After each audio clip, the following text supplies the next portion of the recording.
এই তত্ত্বাবধায়ক সরকারের অনুপস্থিতিতে বাংলাদেশের মানুষকে যে ত্যাগ স্বীকার করতে হয়েছে, যে জীবনগুলো গিয়েছে, যে নির্বাচনগুলোকে কেড়ে নেওয়া হয়েছে, মানুষের ভোটাধিকার কেড়ে নেওয়া হয়েছে, তার মাধ্যমে যে অপশাসন, নিপীড়ন, নির্যাতনের রাজত্ব সৃষ্টি হয়েছে, তত্ত্বাবধায়ক সরকারের মাধ্যমে আমরা আশা করি সেটা আগামীর নির্বাচনগুলোকে সুসংহত করবে, গ্রহণযোগ্য করবে এবং দেশের গণতন্ত্রকে আমরা যে প্রাতিষ্ঠানিক রূপ দেওয়ার কথা বলছি, কারণ হচ্ছে নির্বাচন হচ্ছে গণতন্ত্রের বাহক এবং যদি নির্বাচন সুষ্ঠু গ্রহণযোগ্য হয় তাহলে গণতন্ত্রের যাত্রা সেখান থেকে শুরু হয়। এবং আশা করছি বিশেষ করে এমন একটি সময় আমরা একটা নির্বাচনের এখন সম্মুখীন, এই নির্বাচনকে সামনে রেখে যদিও বা এই নির্বাচনের জন্য সেটা প্রযোজ্য নয়, তবে এটা একটা সিগন্যাল যে আগামীর অন্তত দিনগুলোতে নির্বাচনগুলো সুষ্ঠু হবে, গ্রহণযোগ্য হবে, বাংলাদেশের মানুষ তাদের ভোটাধিকার প্রয়োগ করতে পারবে, তাদের প্রতিনিধি নির্বাচিত করতে পারবে, তাদের নির্বাচিত সরকার দেখবে যে নির্বাচিত সরকারের অনুপস্থিতিতে দেশ কি কোন জায়গায় যেতে পারে, কত বেশি ক্ষতিগ্রস্ত হতে পারে সেটা বিগত দিনেও দেখেছি। এখন বর্তমানে একটা অনির্বাচিত সরকার আছে, যদিও বা তারা ওই বিগত স্বৈরাচারের সাথে আমি তুলনা করছি না, বাট অনির্বাচিত সরকার জনগণের ম্যান্ডেট ছাড়া আসলে জনগণের জন্য, জনগণের শক্তি নিয়ে, জনগণের ওই কী বলে জনগণের ম্যান্ডেট নিয়ে যে এই কাজগুলো করা যত সহজ হয় সেটা কোনো অনির্বাচিত সরকারের পক্ষে সম্ভব নয়। সুতরাং বাংলাদেশের মানুষ একটা নির্বাচিত সরকারের অপেক্ষায় আছে, যেই সরকার তাদের দ্বারা নির্বাচিত হবে, যেই সংসদ তাদের দ্বারা নির্বাচিত হবে এবং যারা তাদের কাছে দায়বদ্ধ থাকবে, জবাব দিয়ে থাকবে।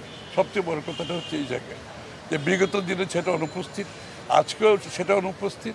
সুতরাং একটা নির্বাচনের সুষ্ঠু নির্বাচন সম্ভব একটা কেয়ারটেকার সরকারের মাধ্যমে। এইখানে জাতীয় একটা ঐক্যমত আছে, সবচেয়ে ভালো কথা হচ্ছে সেই জায়গাতে এই ঐক্যমতের মাধ্যমে আমি আগামীর গণতন্ত্র বাংলাদেশে আমার মনে হয় একটা নতুন দিগন্তের দিকে আমরা যাচ্ছি। রাজনীতিতে ভিন্ন রাজনীতি হবে না, ভিন্ন মত থাকবে। তারপরে এটা মূল বিষয়টা তত্ত্বাবধায়ক সরকার কিভাবে গঠন করবো সেটা আলাপ আলোচনার মাধ্যমে করা সম্ভব। আমরা বিগত দিনে অনেকগুলো নির্বাচন করেছি এবং সেখানেও আমাদের সরকার গঠন হয়েছে, নির্বাচনগুলো ভালো হয়েছে, গ্রহণযোগ্য হয়েছে, প্রশ্নবিদ্ধ হয় নাই। সেটা আমরা আবারও করতে পারবো, এটা তো আবিষ্কার করার কিছু না, আমরা করেছি, সফলভাবে করেছি বিগত দিন, সামনে আবার করতে পারবো।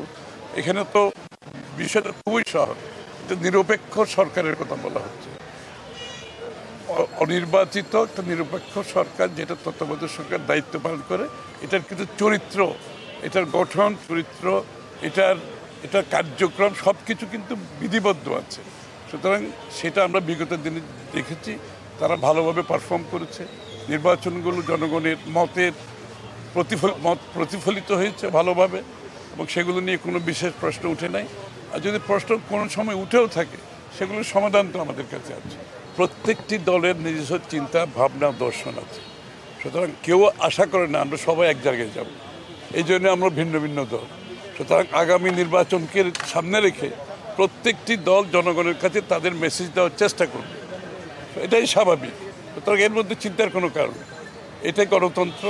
এবং আমরা গণতন্ত্রে আমরা সহনশীলতার কথা বলছি, অপরের মতের প্রতি শ্রদ্ধার কথা বলছি। এই সংস্কৃতি পরিবর্তন যদি করে আমরা নতুন সংস্কৃতি সৃষ্টি করতে না পারি, বিগত দিনের যে অপসংস্কৃতি ছিল সেখান থেকে সরে গিয়ে রাজনীতিতে নতুন সংস্কৃতি আনতে না পারি, যেটা বিএনপি চাচ্ছে করার জন্য, বাংলাদেশ জাতীয়তাবাদী দল চাচ্ছে, তারেক রহমান সাহেব চাচ্ছে, সহনশীল, পরস্পরের মতের প্রতি সম্মান জানানো, সহ অবস্থান, ভিন্নমত পোষণ করেও আমরা এক জায়গায় থাকতে পারি, জাতীয়ভাবে আমরা সবাই মিলে ঐক্যবদ্ধভাবে দেশ করতে পারি, সেখানে তো কোনো সমস্যা নেই। এবং প্রত্যেকটি দল তো তাদের মেসেজ দেওয়ার চেষ্টাই করবে, খুবই স্বাভাবিক ব্যাপার।